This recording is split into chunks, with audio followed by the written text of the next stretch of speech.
Am I in the right spot? I believe so.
Hi, Nick. So glad you're here. Glad to be here. Oh, good. And it's nice to see you on, Liam. Yay. Thank you. I'm glad you're here. I'm sorry about last minute invite there. No, We- I actually signed up for this before you sent it to me too. Oh, okay, good, good. I Mhm. knew, I thought you were on the listserv, but I got a message from Leah at Food Policy Council to add you, Mhm. and so I just sent you a directed Well, invite. thank you. Thank you. And Scott's on his way down to North Pole to drop off a whole bunch of supplies for you. I'm A excited to whole see you bunch. there tomorrow. Yeah, yeah, there's a giant pile of stuff you're about to get. I am super, He's super so excited. excited. He's so excited about it. We're excited to work with you. I saw the pictures we were showing the school district this morning. The pictures he took on Saturday, I think it was. Mhm. Anyway, you guys are impressive. Thank you. We're very happy with it.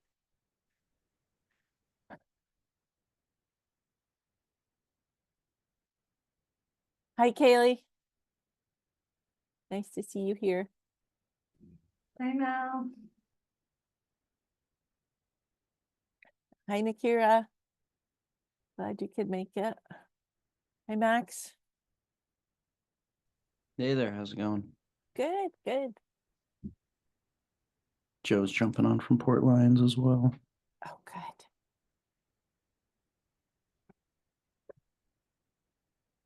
And Michelle, yay. Hi, Joseph. Joe, it's nice to have you here.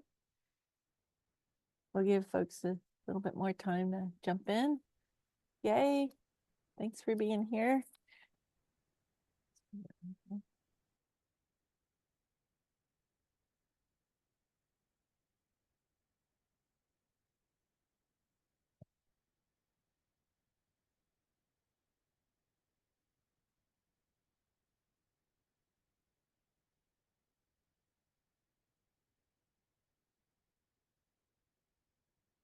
I'm just writing down folks' names. And we have a few new faces today, so we can do a nice introduction roundtable here in a little bit.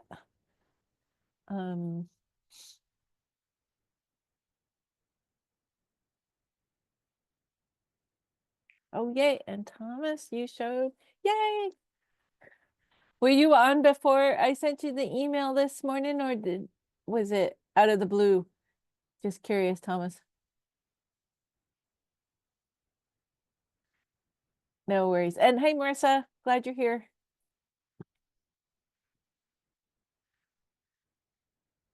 Yay.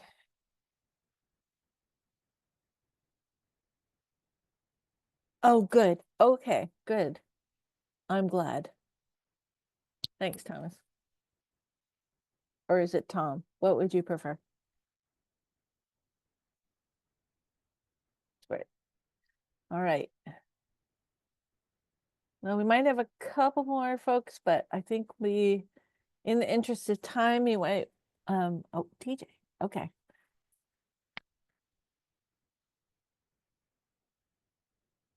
Okay.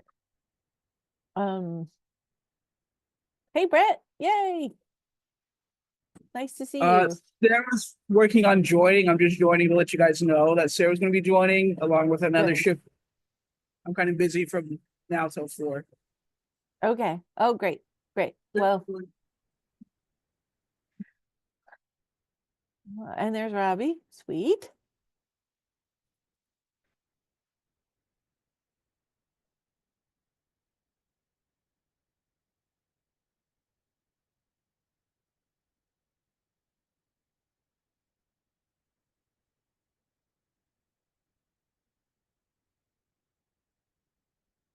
It's right now, and everybody's here.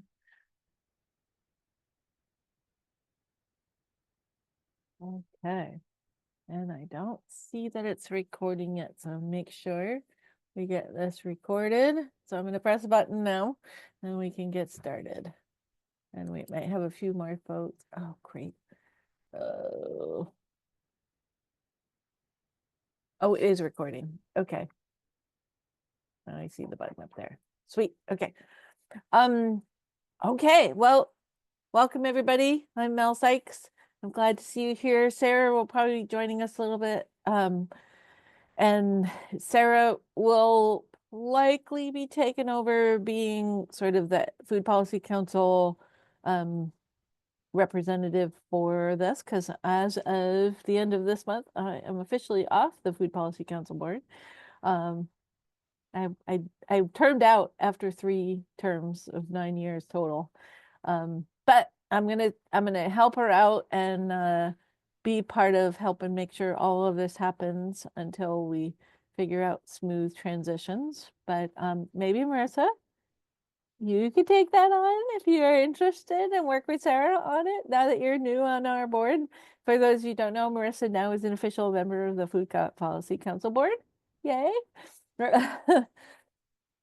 She was officially voted in at the last board meeting. So yeah, I don't know if they told you yet or not. If not, Yeah, I'm I sure you know, but I haven't gotten I know, but I haven't gotten the official email. So still deciding what I'm signing up for.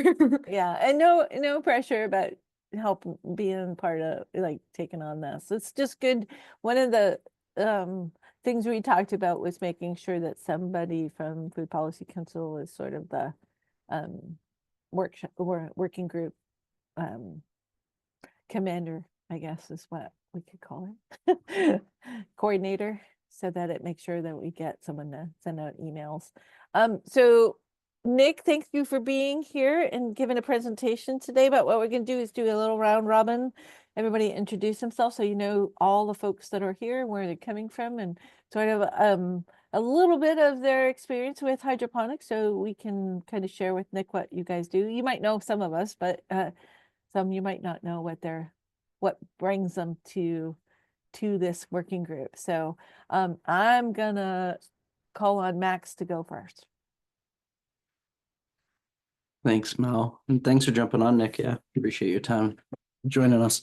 Yeah, Max Lyons working with Cali, which is the Kodiak Archipelago Leadership Institute, and helping support small community owned and operated farms around the Kodiak Archipelago region.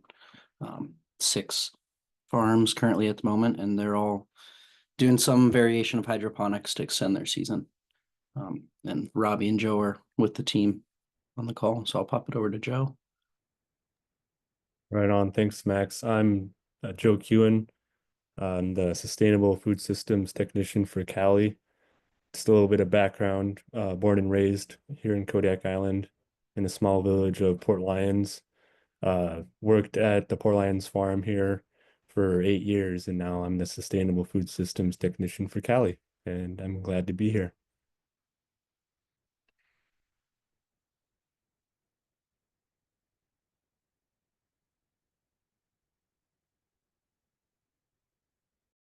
Hey, Joe, can you just pick somebody to go next? Sure, I'll send it over to Robbie. Thanks, Joe. I'm Robbie Townsend Vannell. I'm the executive director of the Kodiak Archipelago Leadership Institute. And as Joe and Max said, our hydroponics journey started back in 2016. We were installing vertical harvest cabinets in all of the villages. Now they've expanded into Dutch buckets and bubbler buckets and all kinds of interesting things. Coffee growing in Uzinki, who would have thought? And our most exciting project is we are now working with 3 Chugach communities to get them up and running with similar hydroponics technology. And we're kicking that off actually tomorrow. And I will pass that over to Sarah. Hi, everyone. My name is Sarah Renard. I am the program manager for Alaska Seeds of Change, which is a vertical hydroponic greenhouse that we at Alaska Behavioral Health use as a vocational training center for transition aged youth. So that's youth between 13 to 23. I also have my coworker Arlo joining today. Hello, I'm Arlo. I'm the shift lead here at Alaska Seeds of Change. And he was a former apprentice also, so he kind of worked through the program and is now working here and helping new youth learn their skills.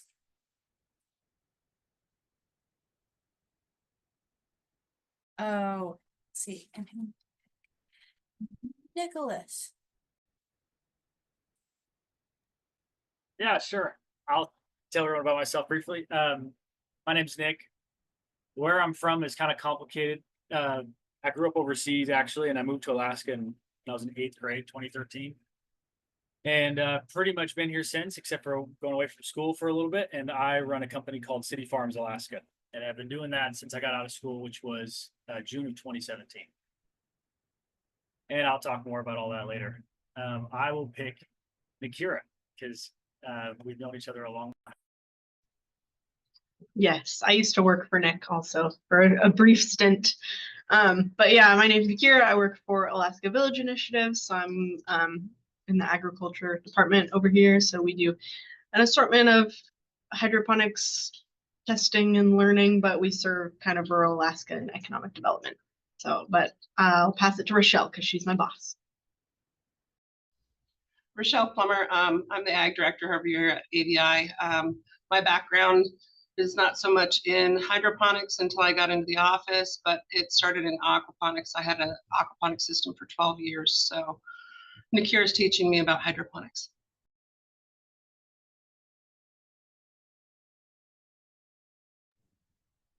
And let's pop it over to Kaylee. Go ahead, Kaylee. Thanks, Mel.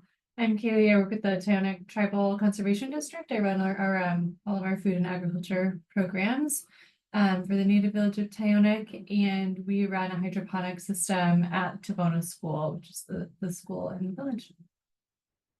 I will pop to Marissa. Hi everyone, my name is Marissa McCassin and I work with UAF's Cooperative Extension Service, but I specifically serve the Aleutian Pribilof region. And so my kind of objectives are to help the Ununga people grow, cook, eat, and safely preserve more food at home. And so that means a lot of things. But basically in the interactions I've had with a lot of the folks I work with so far, I keep getting the question, what about indoor growing? And that's not something that Extension typically has a ton of resources for. So I'm here to learn so that I can help answer that question for them. And now I will also be on the AFPC board. So dual purposes. And let's see, who hasn't gone? How about Liam? Hi, my name is Liam Wade. I'm a junior at North Pole High School. I head a hydroponic facility at North Pole focused on increasing the community's food sovereignty. I'm currently funded under a Murkowski appropriation with the help of Fairbanks Soil and Water. I've had the opportunity to work and talk with farmers and hydroponics specialists kind of around the state of Alaska, mainly focused on promoting food security through innovative agricultural methods. I know I've definitely had the chance to talk with Seeds of Change.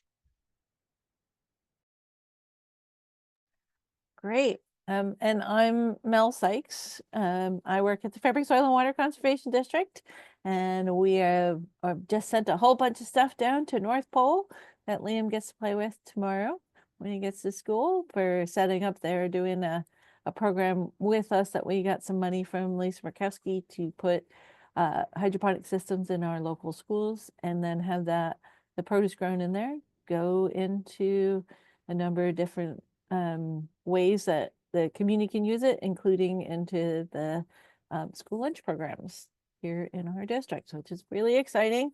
This is our new project. I've been doing hydroponics since about 2017 where I started with teachers. We have a curriculum up online.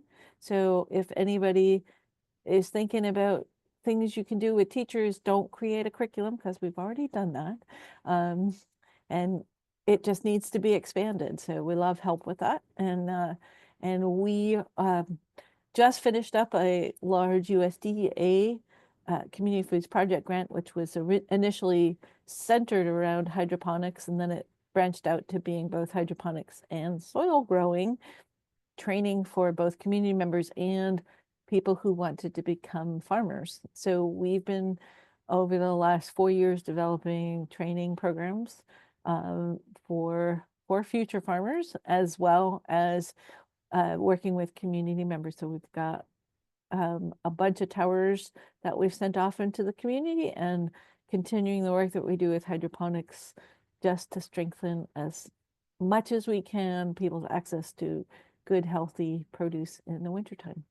So thank you all again for being here, and I'm going to hand it over to Nick, who can give us a presentation, and afterwards we'll have a time for any updates and roundtables of things people want to share about things that they've been working on over the last couple of weeks since we met last time. So Nick, I'm gonna pass it off to you, and you should be able to share if you have or do whatever you would like to do. So it's nothing fancy. It's actually kind of fun going through all these old photos I have of when I first started. I'll show everyone what the farm looks like right now, and then kind of through the years what it's looked like. This is a video I took this morning, kind of when you walk into one of our units. We have 3 separate warehouse units. These 2 are connected. They share a wall, and we punched a hole so you can just walk between them. And so Hey it's Nick, all we're not seeing a video. What we're seeing is your that's screen. funny. I just assumed you guys were. No, Forgive not me, I yet. don't assume very much.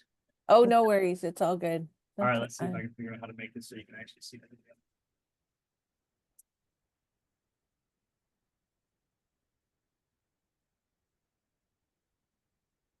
You might have to reshare once the video's open.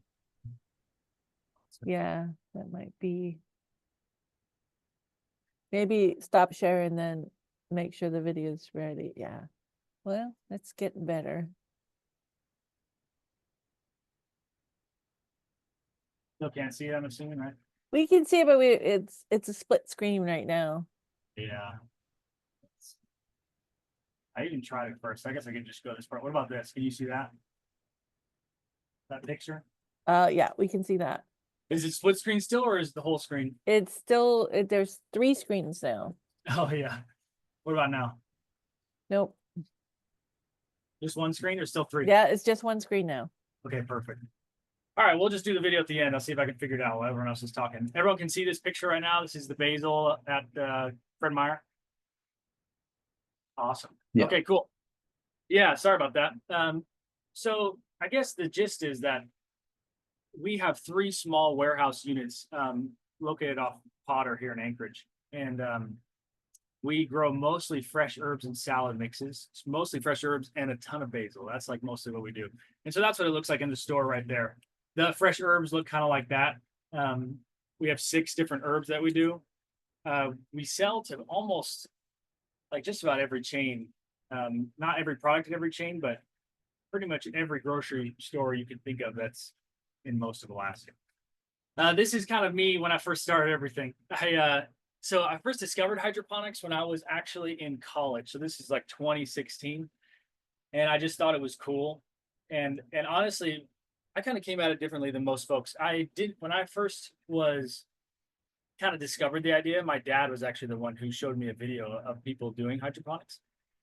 And I mostly just thought it was cool as like a business idea because I've always wanted to start a business. So I did not get into it because I thought growing was fun or anything like that. That stuff I actually kind of developed a love for afterwards. I mostly got into it thinking like, wow, this would be cool to do in Alaska because our produce is typically not very good. So this is like the earliest photo of me doing hydroponics I could possibly find. It's actually funny to dig up because I haven't seen it forever. So the deal is my parents essentially just told me, hey, you can come and renovate our garage into a farm when you get out of school. And so this is me in their 2-car garage, just building a small system. And if it wasn't for them, I would not have been able to do anything because they let me use it rent free. And I don't even think they made me pay electricity at the time. And I lived across the hallway. So it worked out pretty well. So I just built everything myself. And then I bought, this is a picture of what it looked like when I was done. I bought Zip Grow towers at the time. And I built like kind of all of the equipment around it. I just bought lights and everything like that off Amazon. And yeah, just kind of made it work. At first, I tried a lot of different things. And as many hydroponic growers do, I kind of landed on basil. Basil, and then specifically packaging it and selling it to the grocery stores, kind of like we do now. And in the beginning, I really just started with Natural Pantry, Nusagaya Midtown, and Nusagaya City Market. And I just did it all by myself. I would just, cut it, package it in the garage there, and then just drive it to those stores. And I did that for an entire year, pretty much all the way up until like about June 2018. Here's just another picture of the same place. I had changed the lights later because I just didn't like the moving system. And so this is like kind of the latest photo before I'm getting ready to move to the new place. And a real funny photo is the one I have after this, which is the before and after. Believe it or not, the bottom photo is actually after the farm was in there. That's after I cleaned it all out and we moved and stuff.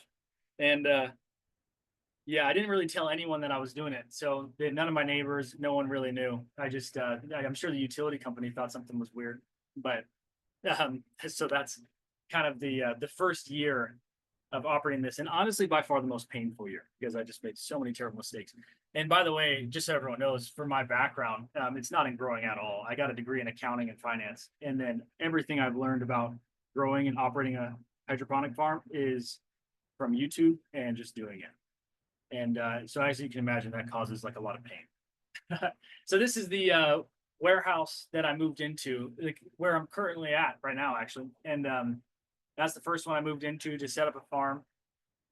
And then so kind of started constructing it. The design was quite a bit different. I basically just, in the beginning, I just was doing whatever was the cheapest, honestly.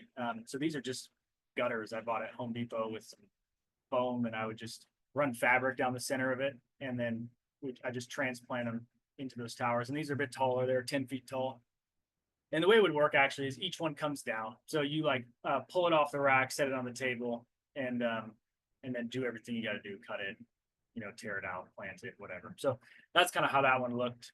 And there's me for some scale standing next to it. This is kind of what it looked like a little later as I added more things. Kind of the whole thing with this facility was I was trying to start selling to Fred Meyer's. And it's funny, I don't know if many of you know, but Erin Sturdivant, she's at the Farm Service Agency. She actually came into the farm that was in the garage to see it because I applied for a microloan from the USDA to buy the equipment to move into here. And I moved also because I really needed the GAP certification to be able to sell to the grocery stores, the bigger ones. And so I just wanted to make it, I guess, more official. So it's not just in my parents' garage. And arguably one of the more stressful times of the business because I was didn't have enough business to support this new facility. So I was just like holding on until the audit came through and I got into Fred Meyer. But thankfully, it wasn't too much longer after that. We started selling there. And here's just another photo of the same thing. At this time, I started growing other herbs too. I used to do just basil, and then kind of in the desire to just fill the farm, I just started selling different fresh herbs. And kind of a lot of people ask me, I'm sure people in this group have a good idea, but a lot of people ask me why I grow herbs. You know, it's not the most exciting, fun thing ever. And it's really, honestly, it's nothing glamorous. You can just charge more. That's the only reason. And the goal is to keep adding new crops as we figure it out. But herbs just made the most sense to me to start because I was just trying to survive. Here's just another photo of kind of what it looks like after we cut it. Okay, so this is in 2019. I added another unit. And so our warehouse complex essentially has 12 separate warehouse units. And so I rented the first one. That was the basil farm. And then I rented this one, and then this became where we grew all of the herbs. And this is like, it's funny, thinking back, I was so naive. I really thought like it just went so smoothly building it. You know, I don't know everyone else's experience, but in my experience, the first year of having new equipment, everything goes great. You just don't have any issues, you know? And I got this farm, like it had not even been a year since I had been in the first one. And so my problems are just beginning. So then I added this one shortly after in 2020. So this was the third unit. And that's when I added salad mixes. So we started doing spring mix, arugula, and kale. And equipment is slightly different. This I made out of downspout, but we actually welded the frame, and it's a little different. But right around now is when this time frame, which is in probably October, maybe November 2020, is when like I really started to have a lot of difficulties. Like all the poor design choices and the things I had done wrong building really started to come out. And things like, just like plant deficiencies, leaks, lights breaking, you know, just product going bad, just like so many problems. And so basically between then and now, it has been purely just improvement. And also the other funny thing is around this time, I discovered that there's such a thing as electrical capacity of a building and that you can't just grow as much as you want anywhere. So at this point, we have a 12-unit complex, but we've kind of maxed out the electricity capacity of the building. I couldn't add another unit even if I wanted to without burning the place down. So then we started renovating. So this is that middle unit I had showed you, the one that it was the 2019 farm.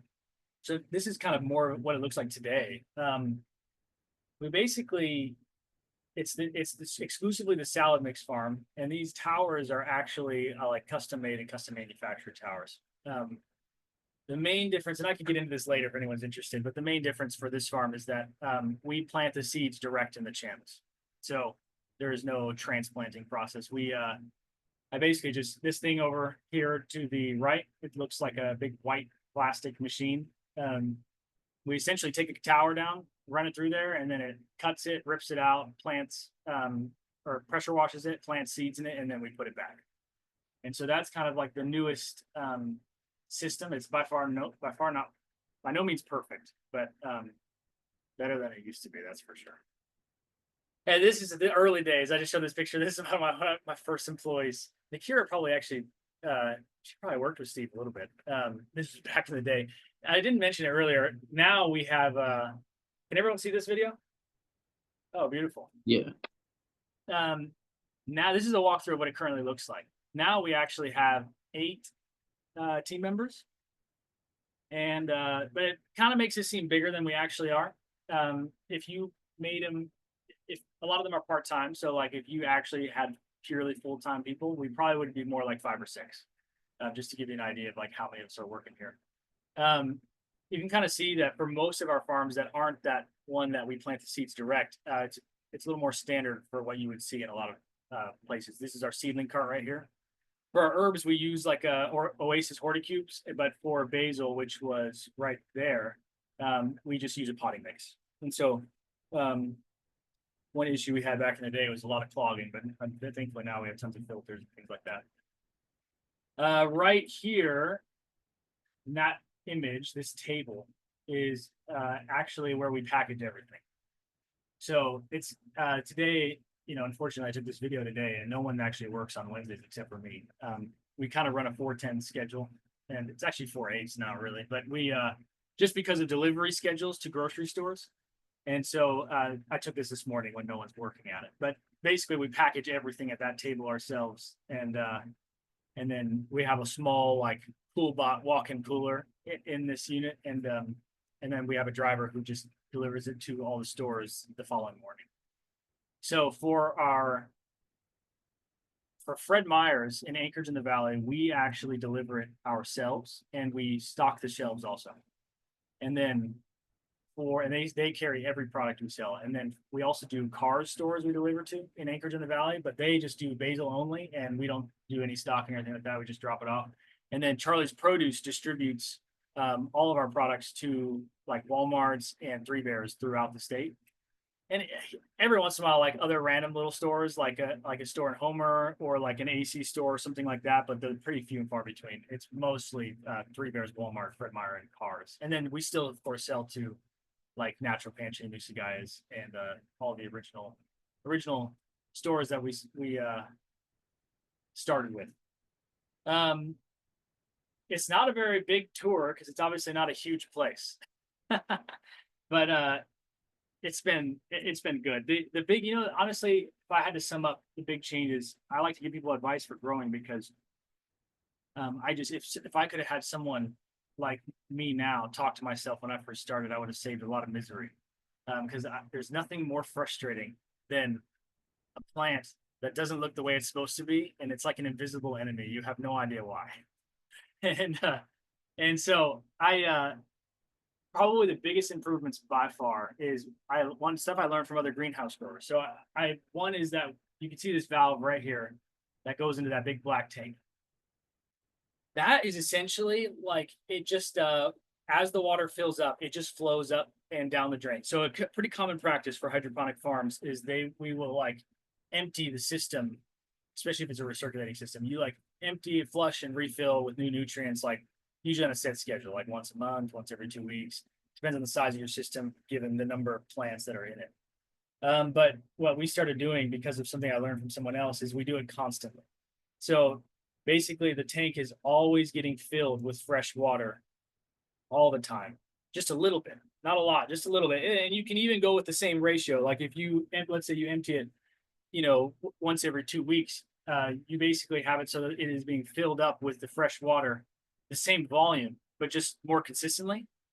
And then, and it tremendously improved our growth. And then eventually what I ended up doing too, is I kind of came up with a number of like, okay, this is the amount of money I'm willing to spend on fertilizer every year or every month. I'm willing to spend this much so I don't have these deficiency problems anymore. My plants quit looking yellow. And then I just decided, okay, even though it feels wasteful, I'm just going to run the water that high of a flow through the system. And that has been by far the biggest improvement I've ever had in the farm. We have not had like a deficient product in honestly like years. It's been incredible. So I like always tell everyone, it feels so bad though. A lot of people don't like it, especially my friends who are like have greenhouses down in the lower 48 who are a little more old school. They just can't stand it. They think I'm being so wasteful. But to me, it's like nothing is worse than not having product, especially because grocery stores are even more, they are like so particular, like you have to maintain volume. Like they can't stand it when you are out of stock for any time of year. And so it's like you just have to have that consistency, and to go to your customers and tell them, sorry, this week we don't have anything. It's just like such a painful thing. I always tell people, this might be a graphic image, but it's like, especially for us, we have like 20 something different grocery stores, and you have to pick who to short when we don't have enough product. And I always tell people, it's like choosing which child to shoot. It's like you're like, which one is going to be the most okay with it? It's awful. And so that's been probably the biggest improvement we've had. And the increasing quality just fixes so many things. So that I can't even preach that enough. It's just so insanely helpful. Another one, I guess, is just well, we spend a lot of time working on just like the workplace, I guess, layout. I don't really have like a good example in this, but just making everything as clear as possible for everyone who works here.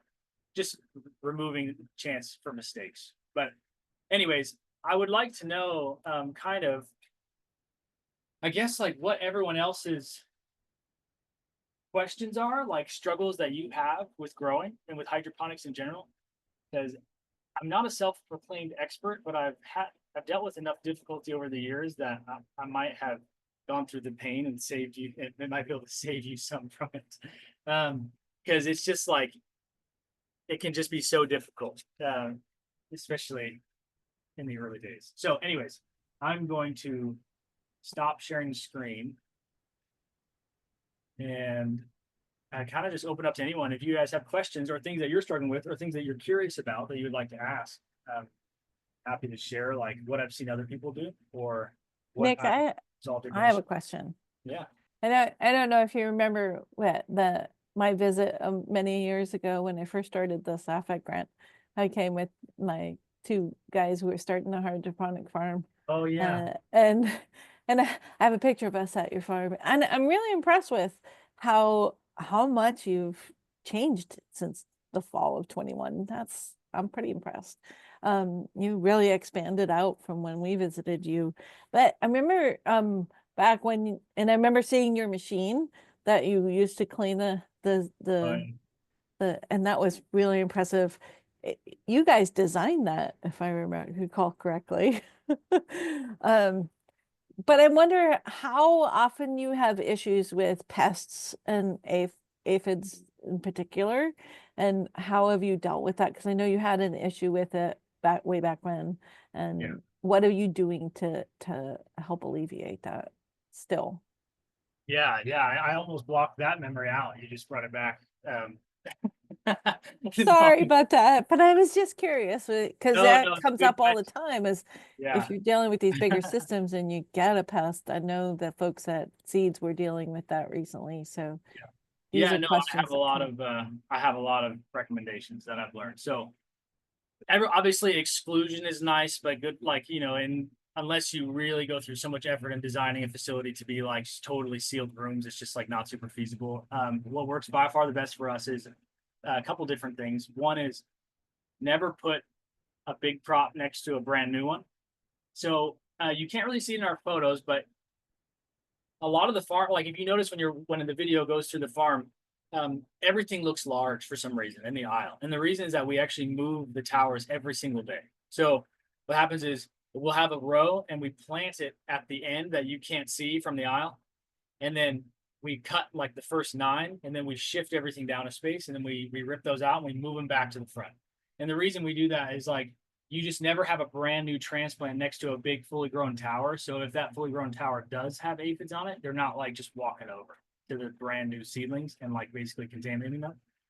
And then the other thing that helps is if you grow it quickly. So the longer a crop lives, the more chance that that pest has to like really expand its population.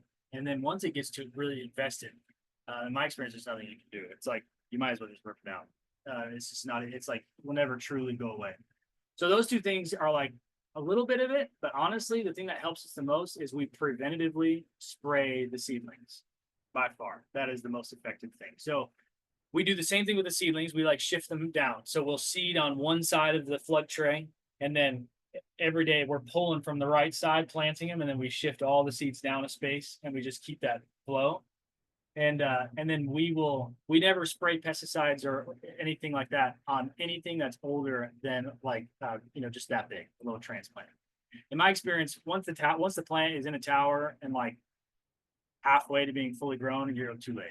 That it's like it's pointless. And then you run into the issue of like then every person who asks about spraying, you have to tell them like that you spray like the day before you cut it or something like that. So we just avoid that in general. And we use things that are all safe and organic, but we just only use them when the plant is like a week old. And so what happens is, because what we've noticed is the seedling cart is mostly where things get really bad. That's where it's like by far the worst. So if you do, and we spray twice a week, whether we see them or not. So it does not matter whether they're there, we don't care. We spray it anyways. So only with certain crops, I will say, not everything. Because some crops we just never have aphid problems.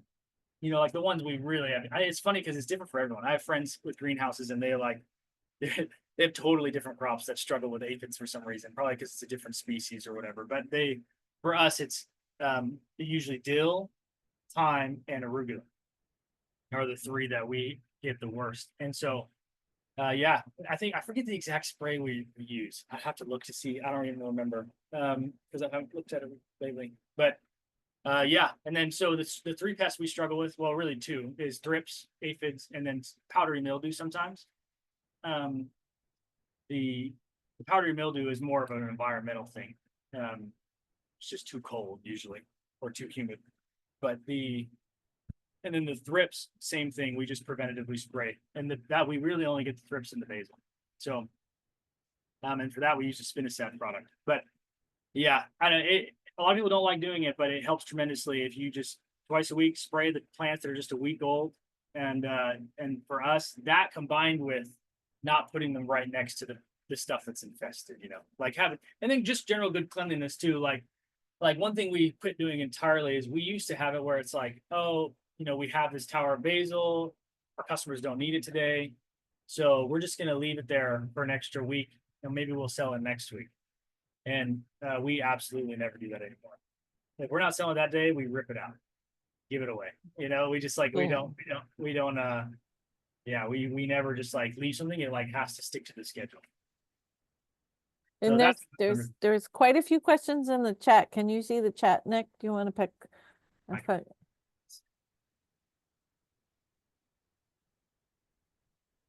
now I see it. Okay, is there anything you do in terms of packing to help the product that goes out to different parts of the state? Not really. Everything goes in everything is in clamshells pretty much. We've tried, and especially if you go to the grocery store, if anyone even is familiar with my products at all, for the herbs, they used to be in these like bags. And that was a terrible mistake. They're just such that the plastic is so thin that they just don't insulate the product well from temperature changes. So we were having products go bad so quickly. So now everything's in clamshells pretty much in a cardboard box. For the Fred Meyers, it doesn't really matter, but for like Charlie's Produce and things like that, honestly, we don't have a ton of control over how it's handled. I just sort of trust them, and if there's issues, they let me know. So it's less than ideal. For the basil, we've talked about doing like a insulating the box, but in our experience, if you just package it and like ship it out quickly enough, and then Charlie's kind of created some like what's the word, like countermeasures, so they would like keep it in the cab of the vehicle instead of in the cooler. But for a lot of the greens and the herbs, they last quite a while. And that's another thing that really has changed tremendously is like if you are running your fertilizer and your nutrients well to where it's a healthy crop, the shelf life goes up tremendously. So it makes such a big difference. Things will just not go bad nearly as fast. So maybe not the most helpful. We don't do anything too severe, honestly. Maybe we'll improve in that area in the future. Where do we source our packaging from? So it depends on the product. For cardboard, a lot of it's from West Coast Paper, WCP Solutions here in town.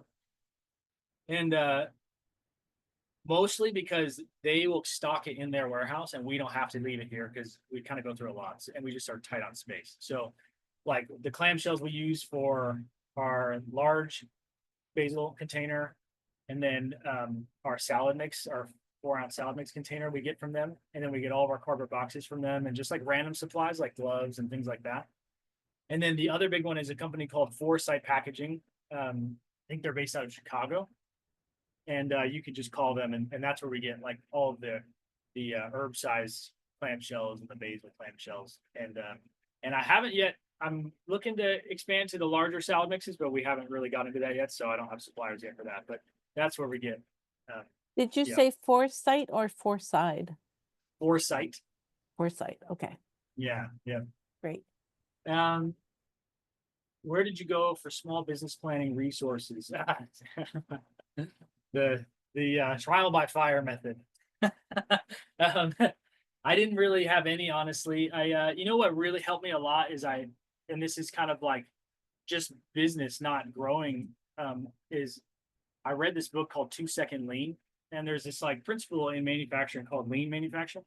And this book is essentially like it's like how to apply that to an organization where every person in the company is involved in trying to make work better. And then that exposed me to a lot of other business owners who helped me tremendously by just giving me input for what they do. And just that more is just in terms of like making the operation better. It's kind of not really growing specific. The other thing that helped me a ton is just other growers. It's like you just can't be other growers. It's just so helpful to like have another guy who has a greenhouse in Wyoming or something who I can text and just ask about an issue, and then he's like probably dealt with it, you know, so that's like tremendously helpful. But no, in the beginning for small business planning, like just to give you an idea, like when I went to Natural Pantry or Nusagaya's, like my method, I don't even know where I got this. I guess I did watch a lot of YouTube videos from Bright Agrotech or ZipGrow, and but I just took I grow basil, I bought the clamshell and I made the label myself and just ordered it from like Print Runner or something, like a website, and then I just packaged one and I just walked into the store and just showed Sven, the produce manager, like, hey, I have this basil, I'll sell it to you for this much. You know, you could mark it up to this much and I'll deliver it for you and I'll stock it. And then he was like, okay, cool. Yeah, we'll try it. Bring 10 tomorrow. And that was pretty much that was it. So it was, I didn't know anything that I was doing. Actually, I did start with another store first, which was an Asian grocery store. And that taught me a lot of lessons about like what actually adds value to people, because what they wanted was different than what I could feasibly sell economically. They just wanted such a large volume for such a cheap price. I realized that I would not have a business if I sold to them. So just a lot of difficulties along the way, to be honest. Yeah, is there any other questions?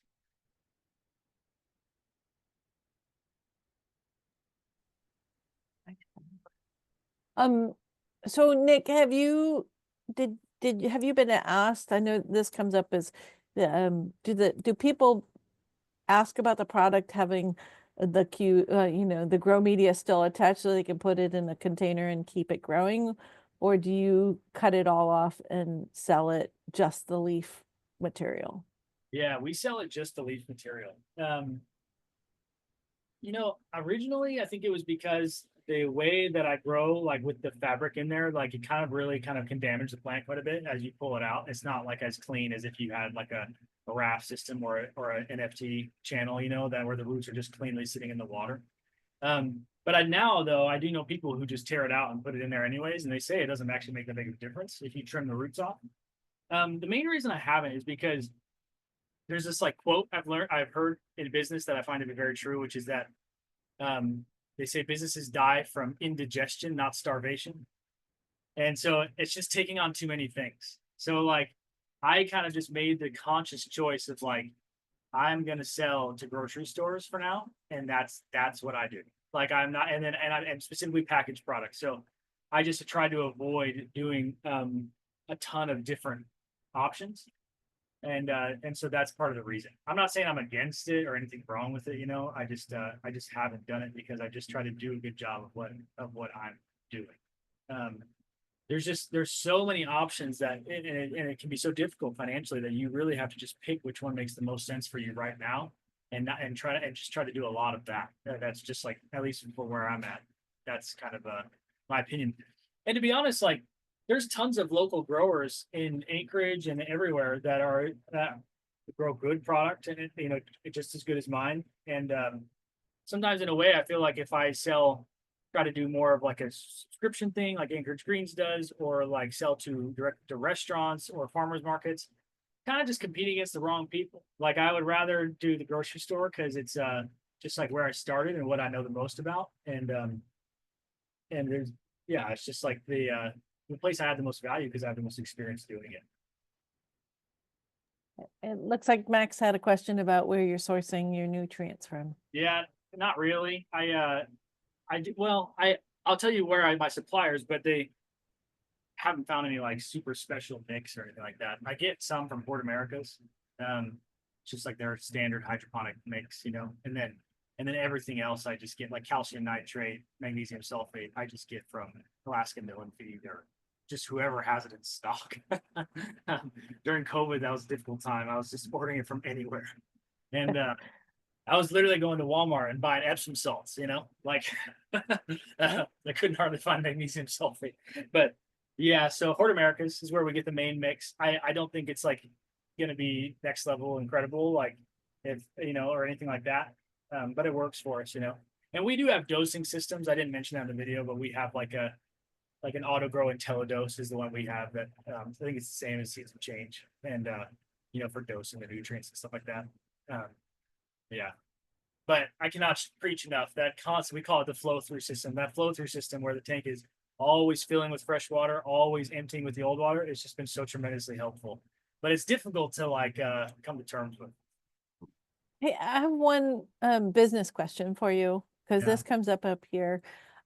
How was the process of getting to registering as a vendor for Fred Meyer, a bigger organization, regarding your insurance and going through their tests? Was it difficult, or was it not so bad? Curious.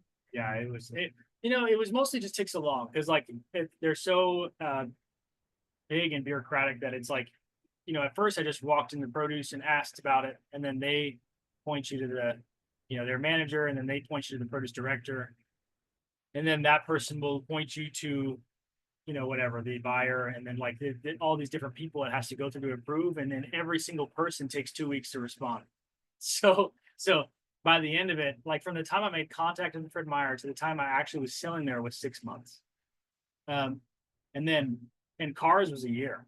It was a year from the time I began the process to the time I started selling there. So yeah, it was a lot. And so it was not easy by any means. No. Other people have reached out to me, even not in produce necessarily, just like anything they're selling, locally made stuff or whatever. And pretty much all they want to see is like the buyer, eventually, whoever they are, will want to see just like a sample. And if you can get the people at the store to be like an advocate for you, like if they like you and you've talked to the produce people or the produce manager or whatever, or the produce director, even better, then that really helps. And then the alternate way is you just kind of skip them and go to Charlie's Produce. Charlie's Produce is much, much, much easier to work with. The only reason I haven't done that for them is, well, one, I got Fred Meyer first, but then also it's just I just like selling to the big grocery stores. In a lot of ways, they have a lot of power over you. So they, and if you add another layer to that, another middleman, it can be even more so, more difficult. And so for that reason, I haven't just switched everything to a distributor, But yeah, so to answer your original question, yes, it is difficult. We have to have like liability insurance, all this extra stuff that you have to pay for, unfortunately. And it takes a while to work through, but it's just a part of it. There's no way around it, unfortunately. That's the thing I love about Natural Pantry, New Sagaya City Market. There's none of that. Even Three Bears is like that. You just walk in and then they're like, oh yeah, we'll get it set up in like 5 minutes, Yeah, that was what we've been told. So interesting stuff. We had one guy that was looking into it up here, and it was too much, and he gave up. No, it's difficult. Yeah, I don't. Yeah. And it's also hard to get shelf space. That's the other thing that you're kind of fighting against, is that they really, obviously shelf space in a grocery store is very competitive. So like someone has to really believe in you to give you the spot. And even then, sometimes they'll just kind of shove you off into a corner. Yeah. Well, thanks, Nick. That was a fabulous presentation. It was wonderful, wonderful, Mel, wonderful. can I ask one more question, please? Yes, go for it. I was just going to open it up for one more. Thank you. So I know that you graciously opened up your greenhouse to my staff and gave them a tour a while ago. I really appreciate that. Arlo and I were kind of talking and trying to figure out, do you guys clean your main reservoir? Yeah, but super rarely. Like once, Okay. talking like once every, I don't remember the exact frequency, every 4 months maybe. And to be totally transparent, we skip it sometimes. Right. So we do ours like monthly, but we have to skip it too sometimes. Yeah, no, I get that. It takes a while and it's a pain. So yeah, that we avoid it because of doing the constant emptying thing. And the way we get around it is we have basically just like the tank totally gets full of like dirt and things like that. And we just have a lot of filters. So every single row has a filter. But even that is not the main thing. We have one big, like, it's like probably like 1.5 feet wide by like 2 feet tall, like a huge filter that is actually like a automatic cleaning. And so that pretty much cleans everything, so that it cleans what's in the tank, so we're not like clogging all the drippers and things like that. But yeah, so we do clean it out, just not super often. Okay, and I'm assuming you don't use any like chemical in it to help. with like algae or anything like that? Okay. Where I was gonna ask this, or sorry, what was that? Oh, go ahead. Sorry, I didn't mean to interrupt you. You're good, thank you.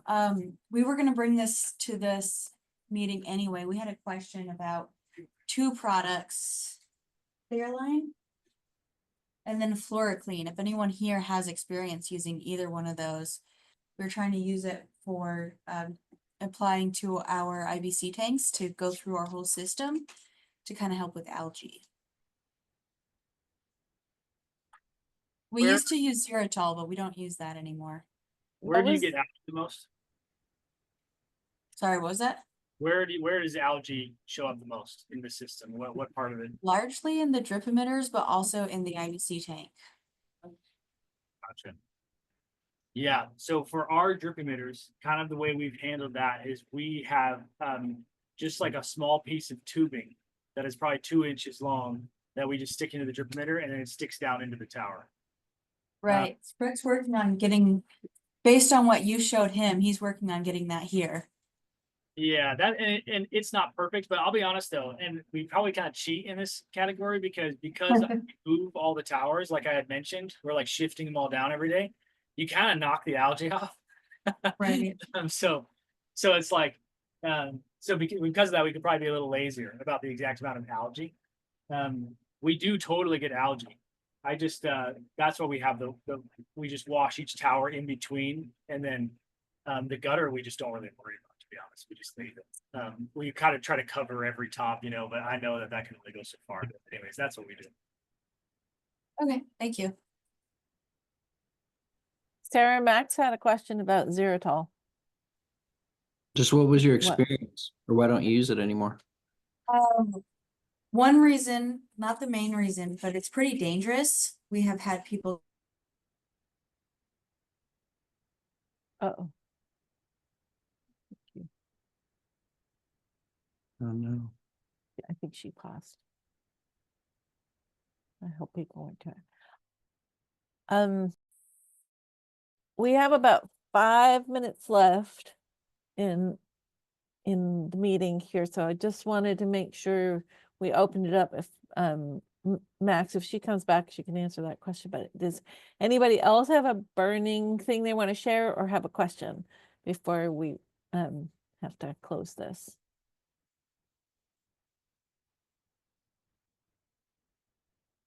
You refrigerate the basil in the clamshells or no? What's the optimal temperature for basil? Basil storage is something we've struggled with for sure. And if we don't move it quick, it just wilts or gets purple if it's too cold or whatnot.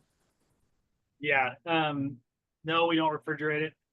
Honestly, optimal is just room temp. We like, so I mean 60 technically, 65 is what people say, but like we don't actually do that. We will cut the basil and then we actually just because we deliver the following morning, we just leave it in the farm, which is 80, you know, and we just leave it there in the clamshell in the box overnight. And you know, it kind of depends. We keep track of how long it lasts. Usually 7 days is the minimum. And then 10 days is what I actually like kind of want it to be. And then there's some kind of everywhere in between a lot of times. But in my experience, the number one thing with shelf life is give it more light, like as it's growing, more light intensity specifically towards the end of its life makes a huge difference. So, like we didn't really talk too much about this stuff because I'm pretty deep into the indoor growing lighting, but lighting is so insanely important, more important than I ever imagined. So not only does it pretty much control the yield of everything, but also the shelf life of everything. Like the more light something gets, just the longer it lasts. It's just so much hardier. There's a certain point when it's too much, you know, but I haven't really hit that with basil. And so that helps a lot. And then the other thing that really damages it is high humidity. Like if the farm is more humid than normal, I think it's just a symptom, to be honest. I think that the real issue is we get some kind of nutrient deficiencies a tiny bit when there's high humidity, and so that can cause the shelf life to be less. But I actually have a better return, I guess, on my time when I try to improve those two things than I do about dealing with the storage specifically. And then of course we try to avoid putting it in the cold. Like in the van, we like run the vans all morning that they're delivering, you know, so that it stays warm the whole time. Because sometimes if it's like minus 20 or whatever, then there's nothing you can do. Like the basil on the outsides of the box is turning purple by the time we get to the store. And then we can't really control Charlie's very well, unfortunately. But so yeah, those are kind of what I've observed so far to help with shelf life.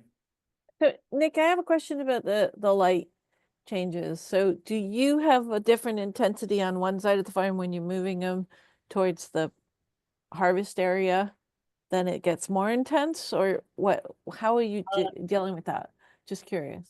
There's actually I'm actually have experimented with that, and some, especially for the one I showed where we plant the seeds directly in the towers, because when they're brand new, they kind of germinate and get sprouted a little better if the light is not so intense. But generally, it's pretty even across the plane. Okay.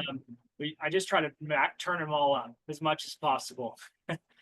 Early Yeah. I realized like your level of lighting is literally what makes you money. So it's like you just don't. A lot of people have this idea of like they want to conserve energy, but what you get for that energy is so worth it. You get so much more produce for it. So like for us, it depends on the farm, but we run. I don't know if everyone's familiar with light intensity, but micromoles per square meter, right? I forget the exact measurement, but par. We run like 350 to 400 usually is like what the par is at the canopy. And then for some farms, I've tried like 500 or 600, and it just depends on the crop whether or not it works. Some crops like the greens, 24 hours of light, it's like no problem. They just eat it up and they keep growing.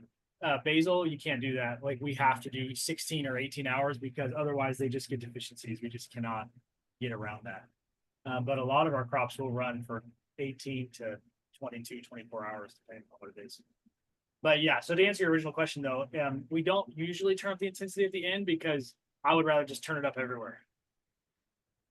Well, it's interesting that you brought that up because we've been doing experiments with our lettuce grow towers because we're working with the schools, and we built a structure with 4-foot lights around it. And this is a whole different level of what you're doing, but we have 8 lights on there, and my coworker was testing it, doing 4 lights to start with the seedlings and then adding the other 4 lights as they reached a certain growth phase. And he said now that he's got all 4 lights on, include all 8 lights, they've just been going crazy. But he felt when he had them all on at the beginning, there was like clear damage to the leaves at the very beginning, too much light, which I thought was kind of interesting. I guess on smaller levels, that really does but when you're doing the volume that you are and the spacing that you have, it might not be so bad. But like with a tower situation, I think it does make a difference. Yeah, and one thing too is like one thing I've learned is it's kind of different for everyone a little bit. Like there's basic basic observable tests and facts that people have found, but like I have friends who they'll do this. I'll tell them like, oh, I did this thing and my yields went up, and then they do it and it's worse, and because there's just so many variables. So you might have like maybe my heat is different, CO2 is different, like humidity is different. There's just so many little things that can be different that can change someone's results. So it's good to run your own experiments because it's hard to know if what someone else a research paper says is going to exactly be applicable to you, because usually I'll read research papers, but then as you're reading it, you see the conditions of their tests, and you think like, well, of course, if you do that, that's not going to be helpful because that's a big deal, that factor, So you can get information from that, but yeah, it's good to do your own tests because it's hard to really know. Yeah. Well, it is 3:31, almost 3:32, and I want to be cognizant of everybody's time. So we'll offer up one more last time if anybody else has a question or a thought they want to share. All right. Well, I'm so appreciative y'all are showing up at these meetings. Please keep coming. And we always have room here for more folks. So if you have other people you think would be wanting to come and get more information. I don't have anybody lined up for next month just yet. So if you have any ideas about presenters for next month, let me know. But I think we might be able to find something between now and then.